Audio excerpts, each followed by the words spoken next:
Será que a bolsa está barata?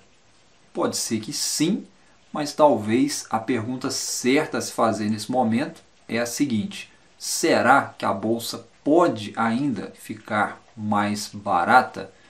As opiniões se divergem entre barato ou que ainda pode ficar mais barato, com alguns gestores pouco otimistas com a bolsa para 2022 e não se fala em outra coisa que não seja inflação, alta de juros e deterioração em decorrência do risco fiscal. Então, aqui nesse ponto, afirmar categoricamente que a bolsa está barata pode ser um risco, porque é claramente possível que ela pode cair ainda mais. Porém, existem ações que eu acredito que sim, estão baratas. São setores específicos, como por exemplo, ações de setores ligados a empresas relacionadas à exportação. São empresas expostas ao dólar e num cenário de crise, possivelmente o investidor vai ter a tendência de optar por esse tipo de empresa por, de certa forma, elas serem mais seguras. E além disso, nós temos também outros setores fortes e mais previsíveis,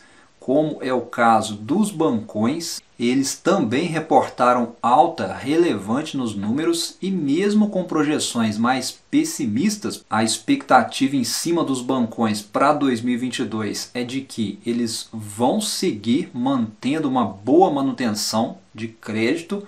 Inclusive, a carteira de crédito desses bancos deve seguir com tendência de expansão e com isso a notícia é boa para o investidor de longo prazo que busca investir em setores consolidados, que tem previsão de receita e uma alta taxa de retorno para o acionista. Poderíamos dizer então que os bancos são empresas com ações baratas e com um bom histórico de retorno ao longo do tempo. E aí a gente pode citar aí Banco do Brasil e Banco Itaú, que seguem na preferência dos investidores, e logo acompanhados aí de Bradesco e Banco Santander como opções para complementar o segmento. E portanto eu acredito que o investidor que permanecer vivo no mercado em 2022, ele vai ver muito se falar, muito se bater na tecla das empresas exportadoras e dos bancões. E no caso dos bancões, nós temos aí o benefício do potencial pagamento de bons dividendos ao longo do tempo. E, inclusive, eu vou até deixar para vocês aí na descrição as 5 top empresas pagadoras de dividendos agora em 2021. Vale muito a pena a leitura para você compreender a dinâmica do mercado daqui para frente, onde muito possivelmente proteção vai ser a palavra de ordem, porém sem a gente esquecer das oportunidades de empresas menores com negócios mais revolucionários e que têm um grande potencial de valorização. Nós falaremos sobre isso também a partir de agora nesse vídeo, trazendo empresas que se encaixam aí nesse racional, porque elas não deixam de ser boas empresas mesmo estando aí nesse cenário difícil, se é assim que a gente pode chamar. Bom, e vamos começar aqui falando da Cosan, que é uma holding que controla outras grandes empresas, inclusive empresas listadas em bolsa, como é o caso da Raízen e da Rumo Logística. Os resultados do trimestre vieram para consolidar os números reportados pelas empresas controladas da Cosan e principalmente a Raízen, que reportou forte crescimento no seu EBITDA. O segmento de renováveis foi destaque e, de modo geral, as notícias são bastante positivas para a Cosan.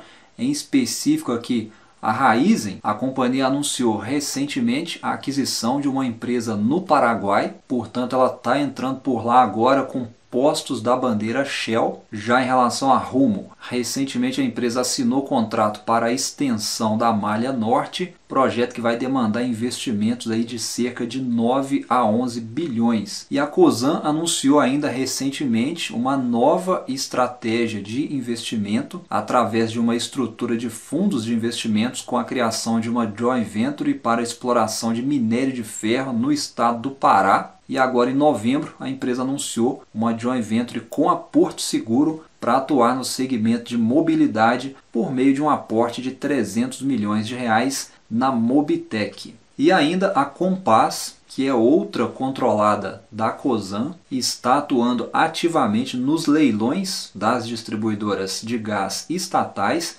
expandindo sua área de atuação, sem falar na aquisição da Sulgás, que ainda depende de aprovação do CAD. Então aí a Cosan talvez é uma das empresas mais estratégicas da Bolsa, o mercado enxerga com bons olhos, tanto a Cosan quanto as suas empresas controladas, né, são vistas aí como empresas muito bem gerenciadas. A Cosan em si é bastante diversificada e na visão aí de muitos analistas do mercado, a empresa tem tudo para entregar bons retornos no futuro, no longo prazo. E só lembrando que esse vídeo não é nenhuma recomendação, são apenas notícias das empresas que eu trago aqui para vocês nesse vídeo de domingo. E essa semana foi uma semana aí de fechamento da temporada de resultados trimestrais. Vamos falar agora da Melius. A empresa divulgou seus números essa semana para o mercado. O GMV cresceu 74% na comparação anual, totalizando 1,1 bilhão. O volume total de pagamentos do cartão Melius somou 914 milhões no trimestre, foi um crescimento anual de 272%. A companhia fechou o trimestre com uma receita líquida consolidada de 59 milhões, foi um crescimento anual de 129%. Porém, as despesas de cashback representaram 46% da receita líquida total e as despesas operacionais totais somaram 70 milhões, um crescimento de 11%. E com isso, o EBITDA ajustado foi de 9,9 milhões negativos, contra 4,5 milhões positivos reportados no terceiro trimestre de 2020. Bom, então nós tivemos aí a Melius reportando seus números, fechando o trimestre no prejuízo. É uma empresa aí que muitos investidores seguem enxergando como potencial. As ações despencaram, estão com uma desvalorização expressiva nos últimos dias e realmente podem estar num patamar interessante. Porém, obviamente, o investidor precisa lembrar, precisa avaliar, né, o que fez as ações da Melius subirem como um foguete há meses atrás e o que está puxando, o que está pressionando essas ações para baixo tão fortemente. E esse prejuízo reportado pela empresa talvez nem é o problema, até porque o mercado já estava esperando por isso, tendo em vista a estratégia que foi adotada pela empresa lá atrás, né, desde o seu IPO, onde a empresa se comprometeu a fazer investimentos em aquisições e lançamentos de novos produtos. O negócio da empresa é focado em inovação e o mercado gosta disso. Porém, o mercado só olha com bons olhos em tempos de estabilidade econômica, em tempos de otimismo. Ou seja, nesse momento, o que nós não estamos vendo é otimismo, o que nós não estamos vendo é sinal de estabilidade econômica. Então, por isso, né, essas ações que estão ligadas à inovação, ligadas à tecnologia e que negociam a múltiplos mais caros, elas estão sofrendo mais com essa pressão vendedora que a gente está vendo nesse momento. Porém, em relação a Melius, eu acredito que é uma empresa que sim, vale a pena o estudo, tá, pessoal? Vale a pena o estudo. Então, se você se interessa aí por esse tipo de conteúdo, deixa aí nos comentários que eu posso trazer mais vídeos aí sobre esse tipo de empresa aqui para vocês. E aproveitando aí que a gente acabou de falar de empresa que vale a pena o estudo, eu vou trazer uma outra aqui para vocês que talvez vocês não conhecem. Ela é recém-chegada em bolsa, reportou números fortes agora no terceiro trimestre de 2021. Estou falando aqui da empresa Boa Safra. Ela negocia com o ticker Soja3. Me conta aí, você já conhecia essa empresa?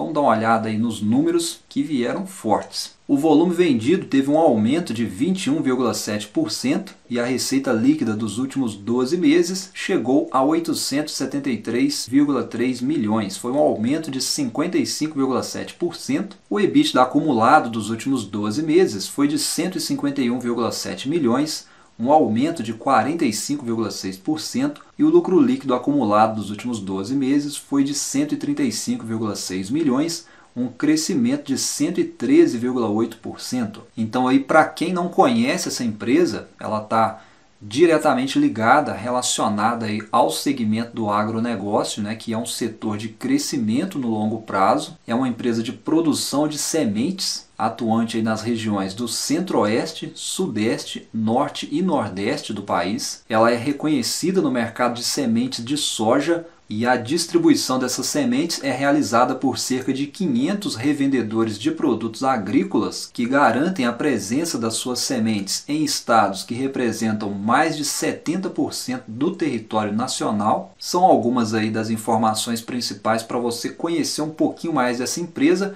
mas eu queria que você me contasse aí se você já conhecia, se você já parou para analisar alguns números ou algumas informações aí relacionadas a essa empresa. E como a gente pode ver nos números, ela vem crescendo forte ano após ano, aumentando o volume de vendas e entregando um bom desempenho operacional. Vamos ficar de olho. E agora vamos falar um pouquinho aqui do varejo. O mercado não está nada fácil para o setor, o investidor está saindo fora aí do segmento, apesar que nós temos boas empresas dentro aí desse segmento. E é o caso da Lojas Renner. A empresa divulgou um forte resultado ao mercado. Vamos dar uma olhada aí nos números. A receita líquida reportada pela empresa foi de crescimento, 43,5% em mercadorias e 39,5% em vendas mesmas lojas. Já as vendas digitais alcançaram um GMV consolidado de 377,4 milhões. A base ativa online da Renner evoluiu cerca de 40% na comparação anual e o EBITDA ajustado alcançou 203,7 milhões no trimestre e o lucro líquido do trimestre foi de 172 milhões, revertendo o prejuízo de 82,9 milhões reportados no terceiro trimestre de 2020. Então, de modo geral, aí, números positivos reportados pela Lojas Renner. E, seguindo aí com os números positivos, quem também entregou um bom resultado ao mercado foi a Sinqia. A receita recorrente de software anualizada reportada pela Sinqia foi de 286,9 milhões, um crescimento de 88% na comparação anual. A receita líquida total foi de 92,1 milhões, foi um crescimento de 74,5% na comparação anual. O EBITDA ajustado totalizou 16,6 milhões, um crescimento de 88% contra o terceiro trimestre de 2020. E com isso a margem chegou a 18%. Foi um ganho de 1,3 ponto percentual na comparação anual e uma queda de 4,4 pontos percentuais na comparação trimestral. O lucro líquido ajustado foi de 3 milhões, foi um crescimento anual de quase 250%. E aí, fechando então a temporada de resultados trimestrais e o que a gente viu em sua grande maioria, mesmo apesar da queda das ações, apesar da queda da bolsa e das notícias pessimistas, o que nós pudemos observar durante esse trimestre foi que as empresas seguiram trabalhando forte, seguiram buscando a retomada e o mais importante de tudo, olhando para frente. E aí eu gostaria de saber de você, qual que é a sua expectativa? Você também investidor, você está olhando para frente? O que você está enxergando de oportunidade no mercado de agora em diante? Deixa aí a sua opinião nos comentários. Eu vou ficando por aqui com mais esse vídeo. Eu volto em breve aí com vocês com mais um conteúdo aqui no nosso canal. Um abraço a todos, bons investimentos e até a próxima.